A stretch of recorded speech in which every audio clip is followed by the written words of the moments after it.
कुब्जाम्रक तीर्थ अर्थात ऋषिकेश का महात्म्य। रैभ्य मुनि पर भगवत कृपा।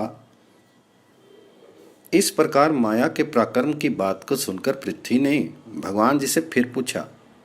पृथ्वी बोली, भगवान आपने जिस कुब्जाम्रक तीर्थ की चर्चा की है उसमें रहने तथा स्नान आदि करने से जो पुण्य होता है, आप अब उसे बताने की कृपा कीजिए। भगवान वरा बोले, पृथ्वी देवी, कुब्जाम्रक तीर्थ का जो सार तत्व है अब उसे मैं तुम्हें विस्तार से बताता हूँ। कुब्जाम्रक तीर्थ की जैसी उत्पत्ति हुई, जिस क्रम से ये तीर्थ बना, वहाँ जो अनुष्ठित धर्म हैं तथा वहाँ प्राण त्याग करने पर जिस लोक की प्राप्ति होती है, ये सब तुम ध्यान देकर सुनो। आदि सतयुग में जब पृथ्वी जलमग्न थी, तब ब्रह्मा जी की प्रार्थना से मैंने मधु और कैटभ नामक राक्षसों का वध किया और ब्रह्मदेव की रक्षा की। उस समय मेरी दृष्टि अपने आश्रित भक्त रैभ्य मुनि पर पड़ी।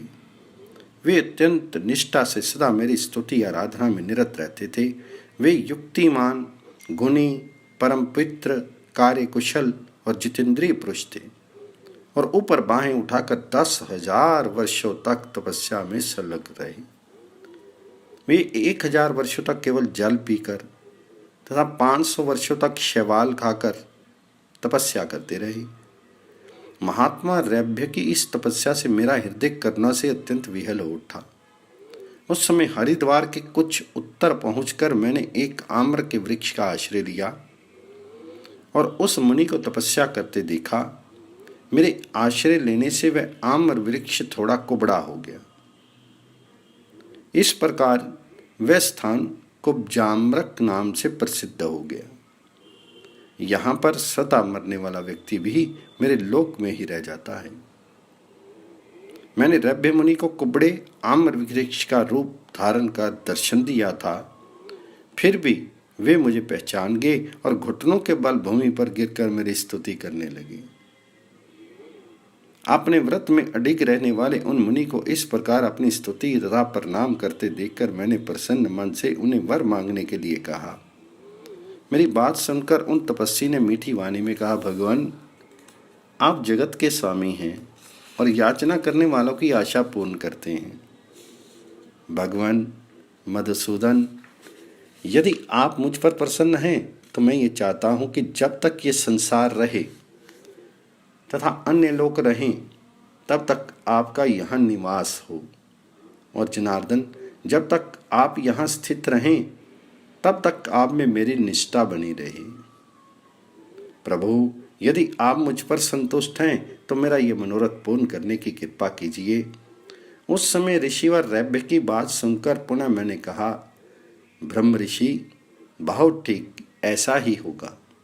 फिर उन ब्राह्मण ने बड़े हर्ष के साथ मुझसे कहा, प्रभु आप इस प्रधान तीर्थ की महिमा भी बतलाने की कृपा कीजिए और मैं उसे सुनूं।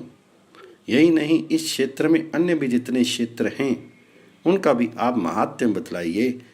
तब मैंने कहा, ब्राह्मण तुम मुझसे जो पूछ रहे हो वह विषय तत्वपूर्वक सुनो। मेरा कुब्जाम्रक तीर्थ परम पवित्र स्थान है। इसका सेवन करने से सभी सुख सुलभ हो जाते हैं। ये कुब्जाम्रक तीर्थ कुमुद पुष्प की आकृति में स्थित है। यहाँ केवल स्नान करने से मानव स्वर्ग प्राप्त कर लेता है। कार्तिक, अघन एवं वैशाख मास के शुभ अवसर पर जो पुरुष यहाँ दुष्कर धर्मों का अनुष्ठान करता है, वह स्त्री, पुरुष अथवा नपुंसक ही क्यों ना हो, अपने प्राणों का त्याग करके मेरे लोक को प्राप्त होता है। वसुंधरे, कुब्जाम्रक तीर्थ में जो दूसरा तीर्थ है उसे भी बताता हूँ, सुनो। यहाँ मानस नाम से मेरा एक प्रसिद्ध तीर्थ है। वहाँ स्नान करके मनुष्य इंद्र के नंदन भवन में जाता है और अप्सराओं के साथ देवताओं के वर्ष से 1,000 वर्षों तक वह आनंद का उपभोग करता है।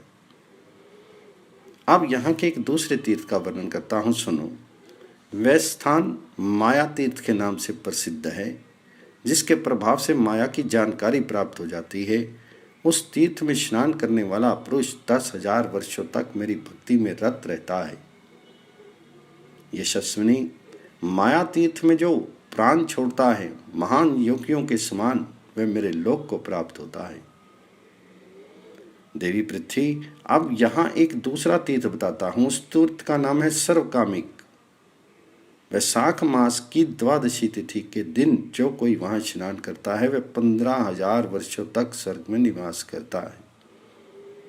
यदि इस सर्वकामिक तीर्थ में वह प्राण त्याग करता है तो सभी आसक्तियों से मुक्त होकर मेरे लोक को प्राप्त हो जाता है। अब एक पूर्णमुख नामक तीर्थ की महिमा बताता हूँ जिसे कोई नहीं जानता। गंगा का जल इधर प्रायः सर्वत्र शीतल रहता है, किंतु यहाँ जिस स्थान पर गंगा में गर्म जल मिले उसे ही पूर्ण तीर्थ समझना चाहिए। वहाँ स्नान करने वाला मनुष्य चंद्रलोक में प्रतिष्ठा पाता है और 15,000 वर्षों तक उसे चंद्र दर्शन का आनंद मिलता है।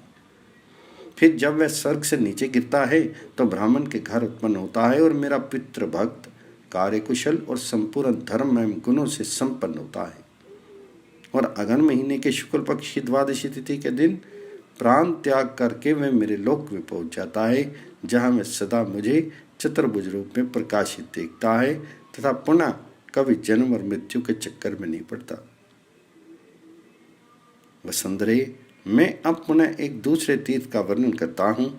यहाँ वैशाख मास के शुक्ल पक्ष की द्वादशी के दिन तप तथा धर्म के अनुष्ठान के पश्चात अपने शीर का त्याग करने वाला पुरुष मेरे लोक को प्राप्त करता है, जहाँ जन्म, मृत्यु, ग्लानि, आसक्ति, भय तथा अज्ञान जनित अभिनिवेश आदि से उसे किसी प्रकार का क्लेश नहीं होता।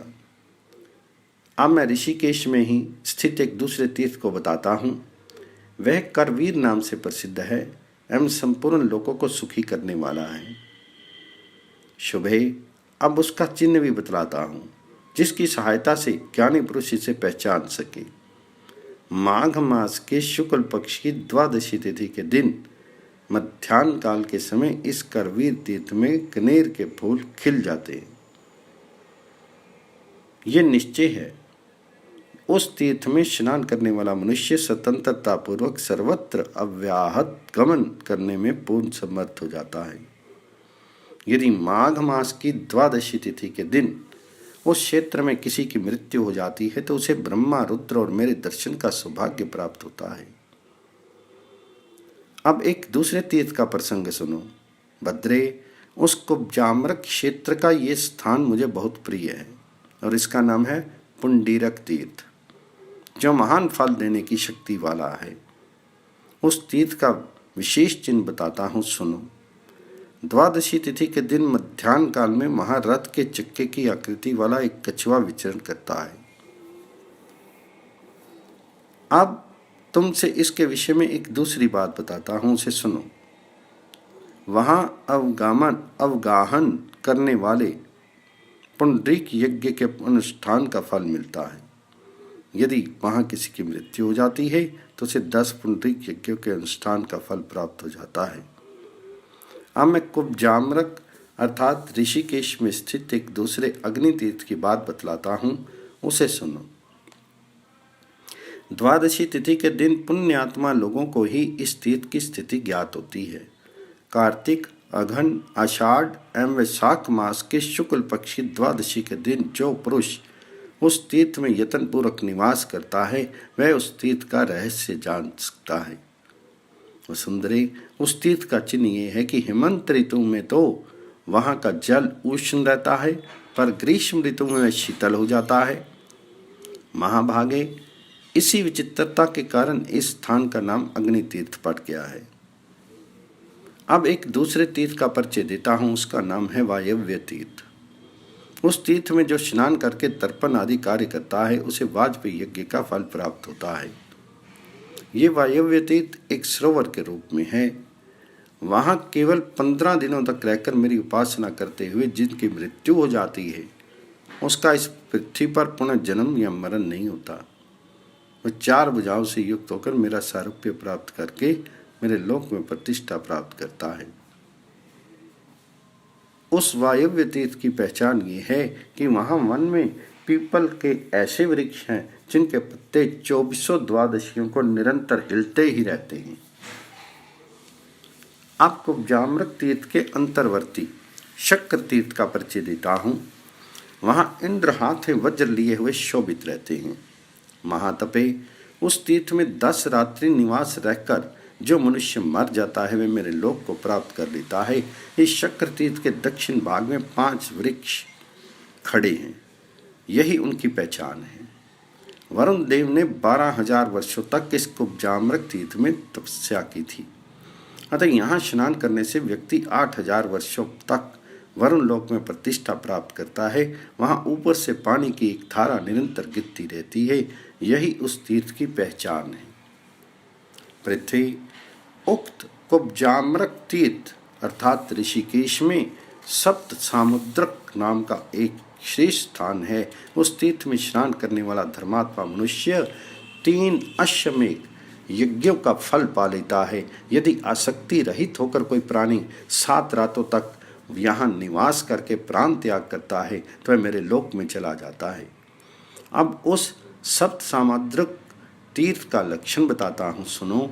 वैशाख मास के शुक्ल पक्ष की द्वादशी के दिन वहाँ एक विशेष चमत्कार दिखता है। उस दिन उस तीर्थ में गंगा का जल कभी तो दूध के समान उज्जवल वर्ण का दिखता है और कभी पुनः उसी जल में पीले रंग की आभा प्रकट हो जाती है। फिर वहाँ कभी लाल रंग में परिणित हो जाता है और फिर थोड़ी देर बाद ही उसमें मरकत मणि तथा मोती के समान झलक आने लगती है। आत्मज्ञानी पुरुष इन्हीं चिन्हों से उस तीर्थ का ज्ञान प्राप्त कर लेते हैं। शुभांगी, कुब्जाम्रक तीर्थ के मध्यवर्ती एक अन्य महान तीर्थ का अब तुम्हें परिचय देता हूँ। भगवान में भक्ति रखने वाले समस्त पुरुषों के प्रिय उस तीर्थ का नाम मानसर है। उसमें स्नान करने पर मानव को मानसरोवर में जाने का सौभाग्य प्राप्त होता है। वहाँ इंद्र, रुद्र एवं मरुदगण आदि संपूर्ण देवताओं का उसे दर्शन मिलता है। इस तीर्थ में यदि कोई मनुष्य 30 रात्रियों तक निवास करके मृत्यु को प्राप्त होता है तो वह संपूर्ण संगों से मुक्त होकर मेरे लोक को प्राप्त कर लेता है। अब मानसर तीर्थ का स्वरूप बताता हूँ, जिससे मनुष्य को उसकी पहचान हो जाए, जानकारी प्राप्त हो सके। वह तीर्थ 50 कोस के विस्तार में है।